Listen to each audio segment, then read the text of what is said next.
E pra të dashur miqtë e mi, ja ku po ritakohemi sërish me mua Tirona Lilin, pikërisht këtu në kanalin Monitor TV,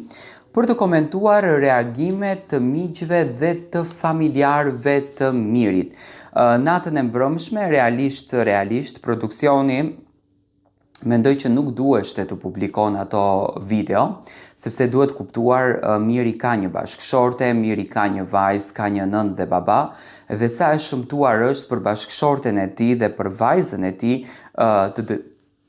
të dëgjoj fjalë të thëna nga babai i saj. Unë e kuptoj shumë bukur, jemi në një reality show, por nëse ne flasim për një reality show, nuk duhet që ne të tolerojmë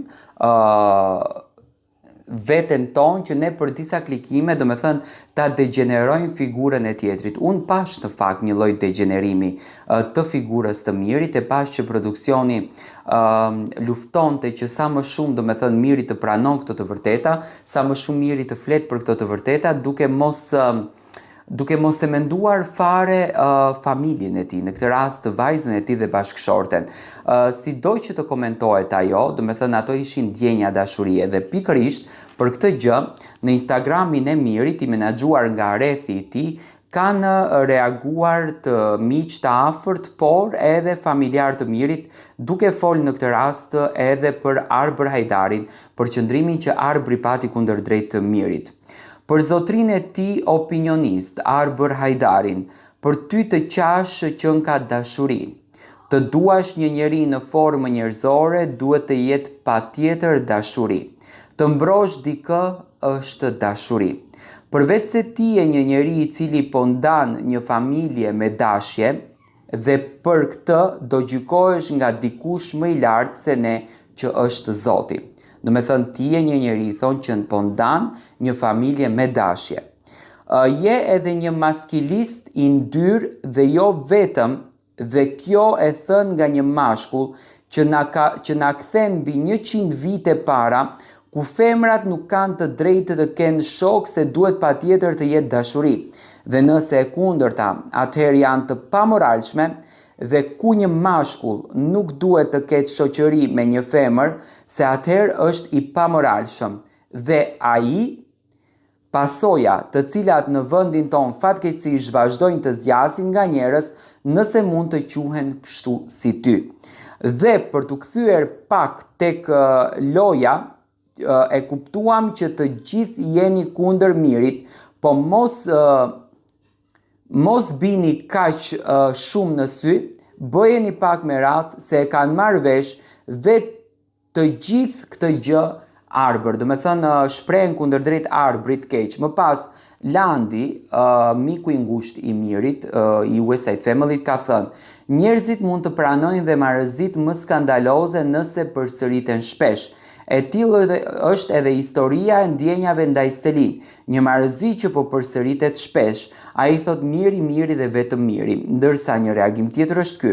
asnjë vajzë në shtëpi nuk është ndjerë e intimiduar nga Miri. E kundërta janë ndjerë të sigurta për të diskutuar sepse Miri ka dhe botë qytetari. Selin është kulmi i hipokrizisë,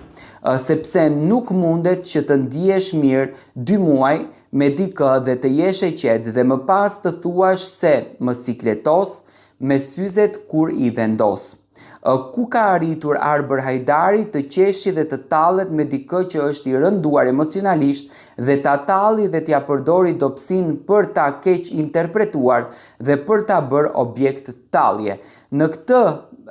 Big Brother e kanë trajtuar babain e Selin si më të rëndësishmin, ndërkohë që është një hipokrizi e madhe sepse Miri s'ka bërë asgjë, por Selin ka provokuar Mirin duke e ftuar në dush. Tani, unë mendoj që fajtori në këtë mes, do me thënë janë që të dy.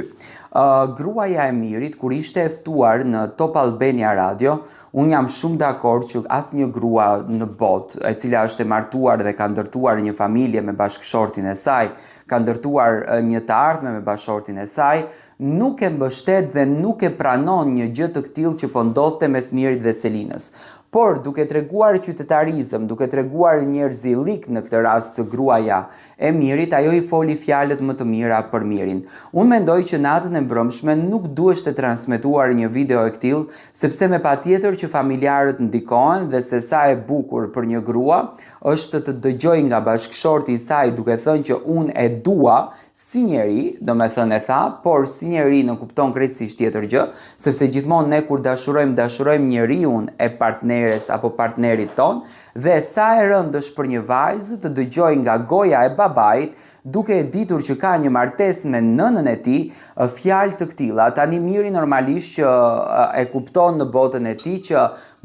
vajza e tij ka dashur të thotë një diçka. Edhe pse Miri akoma është shumë i përfshirë në lojë, unë e shoh Mirin tepër të përfshirë në fakt në lojë, nuk më jep asnjë lloj mendimi që Miri mund të mendoj përtej saj, por kjo gjëja që po ndodhen mendoj që është pak e tepërt dhe të publikosh video të tilla pa miratimin e personit në fjalë që në këtë rast është Miri, mua më duket pak jo normale. Do me thënë, nga reagime që shoh, e kuptoj që bashkëshortja e Mirit dhe familja e Mirit nuk është se kanë përjetuar mirë, duke u menduar se me çfarë shoqërie kemi të bëjmë, me çfarë paragjykimesh kemi të bëjmë, normalisht që edhe atyre ju thon lloj-lloj fjalësh se në fund të ditës njerëzve më së shumti në këtë mes ju dhimbse të gruaja e Mirit. Por, a është fajtore dhe Selin? Për mendimin tim me patjetër që është fajtore dhe Selin. Miri nuk është se e bëri këtë lojën i vetëm, nuk është se e bëri këtë lojën pa dëshirën e Selin. Këto që të dy në fakt të ndjeshin shumë mirë në fillim, por unë mendoj që Mirit ju bë padrejtësia nga ana e produksionit, sepse Selinës i erdhën shumë informacione nga jashtë për marrëdhënien, ndërsa Miri nuk kishte asnjë lloj informacioni. Miri duheshte që të jetë i shkafët, të merr informacion nga informacionet e Selinës, të kupton që njerëzit të cilët po vinë dhe po japin informacione Selinës, do me thënë, duheshte të ulet dhe ta mendon që ai po del shumë keq atje jashtë, se në momentin kur del Selina keq, po del edhe ti keq jashtë, dhe duheshte që të distancohet nga Selina. Por Miri e humbi betejën në momentin që vjen mesazhi nga babai i Selinës, Miri qëndron akoma me Selinën, premton një tjetër gjë në dhomën e surprizave që thot unë do të largohem nga Selina dhe unë tani do t'ja bëj asaj vajzës këtë gjën dhe më në fund nuk i bën asnjë gjë, dhe duke mos e ruajtur vlerën e tij njerëzore, duke mos e ruajtur dinjitetin e tij, se në fund të ditës do me thënë si për dinjitetit nuk mund të shkelen askush tjetër, ka një limit në jetë. Miri duke mos e ruajtur dinjitetin arriti në këtë pikën që natën e mbrëmshme të goditet jashtëzakonisht shumë dhe prandaj do me thënë unë e them, të dhënurit lider Miri në këtë pikë ishte thjesht për ta zbutur situatën që Miri të aktivizohet dhe të futet në lojë. Unë mendoj që produksioni është duke luajtur jashtëzakonisht bukur dhe dëshiron të rifiton të njëjtën marrëdhënie siç ka qenë më herët.